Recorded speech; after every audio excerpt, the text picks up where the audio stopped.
Welcome back. You're watching Inking live from the heart of the city. Now, the considerable warming of relations between Cuba and the United States has helped bring huge change, not just to those two nations, but throughout much of Central and South America. At least part of the credit needs to go to Panama, where President Obama held this meeting with Cuba's President Raoul Castro last April, the first time the leaders of the two countries had met for more than half a century. But alongside the economic opportunities comes huge uncertainty over the potentially devastating impact of the Zika virus. Panama is one of 27 countries in the region where Zika is currently spreading. Isabel de Malo de Alvarado is Panama's Vice President and Foreign Minister and joins me now. Panama is the biggest free trade zone in the Western Hemisphere. There's been a slowdown in global trade. Is that concerning you?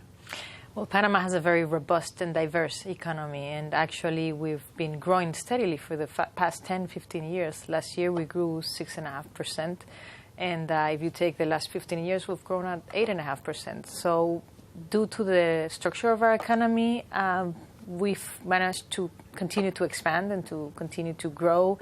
I do not believe the slowdown in trade, it's really affecting Panama. We are lucky and very fortunate and happy that we will be inaugurating the expanded canal by the middle of this year. This is great news for the world and for world trade. And our geographic position has certain advantages.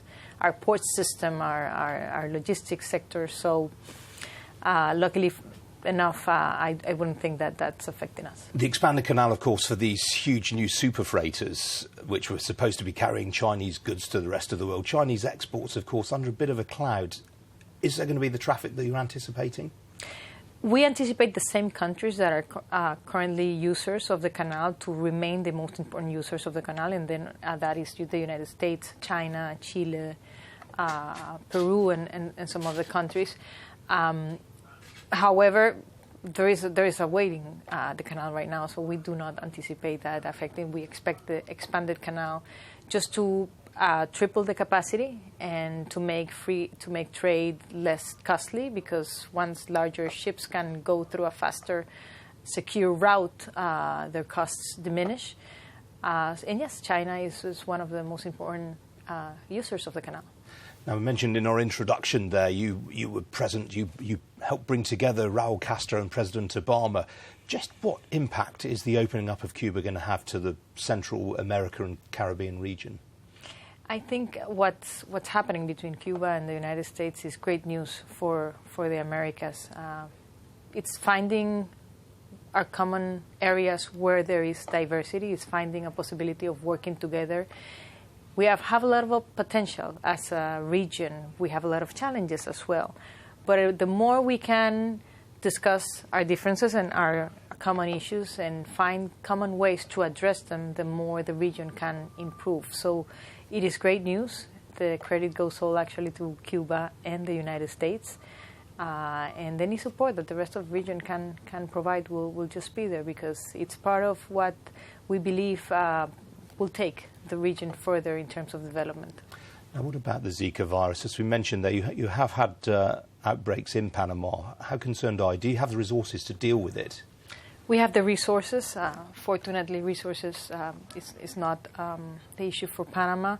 We have few cases, not the dramatic situation there are in other countries. Panama, we've had a long-standing tradition of fighting this type of diseases. As a tropical country, our Ministry of Health is very well prepared for these types of situations. We are actually cooperating with other countries in terms of our knowledge regarding the confrontation of these types of situation. The cabinet approved an alert decree last year, not because of unreadiness, but to be prepared to respond faster. We've taken the necessary health measures, and we're prepared to deal with the situation and to cooperate. We are concerned, however, it's a situation of concern to the region, and we're just prepared to cooperate with any country that requires our assistance and to ensure that Panama is safe and our citizens are safe with this situation. All right, Isabel de Malo de Alvarado. Thank you very much for joining me. It's good to see you. Thank you very much, Ian.